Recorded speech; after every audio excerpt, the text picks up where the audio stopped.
Apa bisa saya minta waktu Bapak sebentar? Oh iya, silakan. Tidak apa-apa, Bu. Silakan saja, Bu. Ada beberapa pertanyaan ini Pak. Yang pertama, dalam mengambil keputusan, bagaimana cara Bapak mengidentifikasi kasus yang termasuk dilema etika atau bujukan moral? Iya. Dari kasus yang ada di sekolah, untuk mengambil sebuah keputusan yang berbasis nilai, kebijakan apa yang masuk di dilema etika atau masuk kategori bujukan moral, saya melihat alur kasusnya terlebih dahulu. Kalau dia sisi yang bermasalah, sama-sama benar, dalam artian benar versus benar, maka saya mengambil keputusan dengan dilema etika. Sebaliknya, jika di suatu sisi benar dan di sisi lain yang bermasalah, dalam artian salah, benar versus salah, saya kategorikan bujukan moral. Saya kira seperti itu, Bu. Baik Pak. Kemudian yang kedua, selama ini bagaimana cara Bapak menjalankan pengambilan keputusan di sekolah, terutama kasus yang dilema etika, Pak? Iya, terima kasih, Bu. Saya melakukan pengambilan keputusan di sekolah untuk dilema etika. Saya memutuskan dengan berpihak kepada murid melalui kesepakatan bersama dengan warga sekolah melalui rapat dan bertanggung jawab. Ya, saya kira seperti itu. Selanjutnya, langkah apa atau prosedur seperti apa yang biasa Bapak lakukan selama melaksanakan pengambilan keputusan yang menunjukkan nilai-nilai kebajikan? Oh iya, terima kasih, Bu. Jadi, prosedur pengambilan keputusan yang saya laksanakan jika masalah yang ada, kedua belah pihak sama-sama benar, yang memutuskan secara dilema etika dengan mempertimbangkan nilai kebersamaan dan kemanusiaan. Demikian. Untuk pertanyaan yang keempat, hal-hal seperti apa yang Bapak anggap efektif dalam pengambilan keputusan untuk kasus dilema etika yang Bapak maksud? Iya, jadi hal-hal efektif yang saya anggap membantu dalam pengambilan keputusan, diantaranya biasanya melakukan penelusuran fakta yang terjadi, kemudian menemui pihak-pihak terkait, dan selanjutnya melakukan musyawarah. Seperti itu. Baik Pak, kemudian apa Anda memiliki jadwal dalam memutuskan sebuah kasus, atau saat terjadi kasus di sekolah Bapak langsung putuskan atau bagaimana?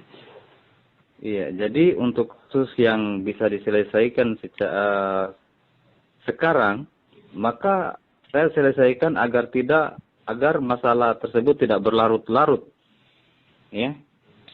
Dan untuk kasus yang membutuhkan kesepakatan bersama, maka saya agendakan untuk melaksanakan rapat. Ya, kira seperti itu.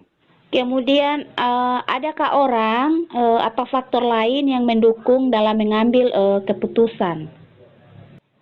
Orang lain atau pihak lain yang memberi dukungan itu saya pikir ada, seperti ya warga sekolah tentunya di sini, pihak-pihak yang terkait dalam sekolah itu. Ya, apabila kita misalnya melakukan sebuah kebijakan, keputusan untuk menyelesaikan sebuah masalah, tentunya kita harus mencari solusi, kemudian untuk mengambil keputusan secara bersama. Ya, seperti itu. Terus yang terakhir Pak, pembelajaran apa yang Bapak peroleh dari semua hal yang pernah Bapak eh, ambil keputusan ketika ada masalah? Maksudnya sekian banyaknya masalah, kira-kira sebagai pemimpin pembelajaran apa yang bisa Anda petik? Oh iya, terima kasih Bu. Jadi pembelajaran yang saya peroleh dari pengambilan keputusan yang pernah saya laksanakan adalah dalam mengambil keputusan itu, ya, artinya saya lebih mementingkan kepentingan bersama. Ya, kira demikian Bu.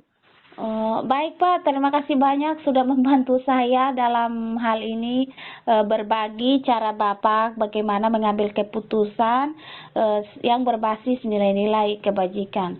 Mungkin itu saja Pak, terima kasih sebelumnya. Assalamualaikum warahmatullahi wabarakatuh. Ya, sama-sama. Waalaikumsalam warahmatullahi wabarakatuh. Assalamualaikum Ibu Lili. Waalaikumsalam warahmatullahi wabarakatuh.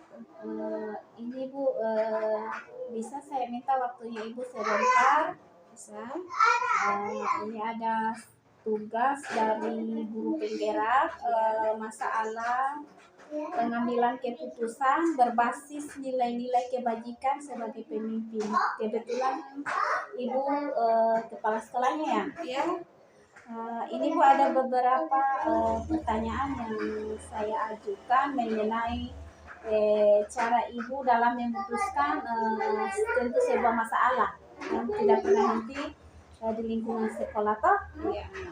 Yang pertama ini, selama ini bagaimana Ibu mengidentifikasi bahwa ini masalah dilema etika, ini bujukan moral. Maksud saya kadang dalam sekolah itu ada masalah yang membuat seorang pemimpin memutuskan orang-orang merasa kita di diri kita setelah memutuskan atau sebelum memutuskan dilema. Kadang ada nilai kebijakan yang ini benar, yang itu benar. Otomatis Ibu kepikiran karena kedua sama-sama benar. Kemudian ada bujukan moral. Ketika melihat bisa memutuskan yang ini benar, yang ini salah. Jadi Ibu memutuskannya seperti apa? Kira-kira cara Ibu mengidentifikasikan itu seperti apa? Bisa mulai ya? Bisa. Oke, kalau ada masalah kemarin, itu tentang apa? Saya mau ke sana ke Dignas untuk mengurus BOP. Sementara di sekolah itu piketnya kami sama guru yang lain. Nah, jadi saya tidak bisa mau tinggalkan salah satunya harus saya tinggalkan. Tapi di sisi di sekolah teman saya yang piket tidak ada temannya. Nah, jadi saya konsultasi dengan guru lain, minta tolong sama guru lain bahwa di sekolah bantu dulu Ibu Guru Afeza karena tidak ada yang menjaga dia, sementara saya harus ke dinas dulu. Iya, berat sih saya untuk meninggalkannya, tapi ya harus diselesaikan karena kita kejar juga sudah mau dikumpul LPJ-nya, jadi harus mau tidak mau saya harus tinggalkan dulu sekolah, saya menuju ke dinas dulu. Ya, seperti itu Bu. Ya. Baik, kita lanjut pertanyaan kedua. Bagaimana Anda menjalankan pengambilan keputusan di sekolah Anda, terutama untuk hal-hal yang benar-benar antara kasus yang di sisi lain benar-benar ada kebenaran, di sisi lainnya juga ada kayak saya tetap memilih untuk pergi. Alasannya di sana sangat penting, tidak bisa kita tunda karena untuk pelaporannya itu kumpulnya batasnya hari ini, sudah tidak bisa besok. Jadi otomatis saya harus pergi, tidak bisa tidak pergi, saya harus pergi. Dan di sini saya ambil keputusan, saya mencari untuk temannya, minta tolong ke teman guru lain. Jadi itu keputusan saya, temani dulu guru yang piket hari ini, temani dulu karena saya harus pergi ke dinas. Karena ini betul-betul tidak bisa kita tinggalkan. Iya. Kemudian kita lanjut pada pertanyaan berikutnya. Hal-hal apa saja yang selama ini anggap efektif dalam pengambilan keputusan pada kasus yang benar-benar dilema etika. Oke, baik, saya akan menjawabnya. Pertama itu saya temui dulu yang supaya masalahnya teratasi, saya temui dulu yang bersangkutan untuk menemani, dan kemudian saya mengajak mereka untuk bekerja sama. Oke, mereka bantu saya dan mereka juga, ini juga kepentingan untuk mereka, karena saya pergi itu bukan cuma untuk diri saya sendiri, akan tetapi dengan untuk mereka juga. Jadi kita kerjasama minta tolong itu, jadi mereka saya ke sana dan mereka menemani di sini. Jadi di sini pertanyaan berikut, apakah dalam mengambil sebuah keputusan ibu langsung mengambil keputusan hari itu juga, atau menjadwalkan atau membuat sebuah prosedur untuk bisa memutuskan hal itu terkait masalah-masalah yang ada? Jawab lagi. Kalau masalahnya yang mau diselesaikan hari ini, saya keputusannya hari ini. Tapi kalau mungkin masalahnya serius, saya belum bisa mengambil keputusan hari ini. Saya harus pikirkan juga matang-matang di rumah bagaimana komunikasikan dengan teman-teman lainnya, bagaimana kita untuk memutuskan masalah tersebut.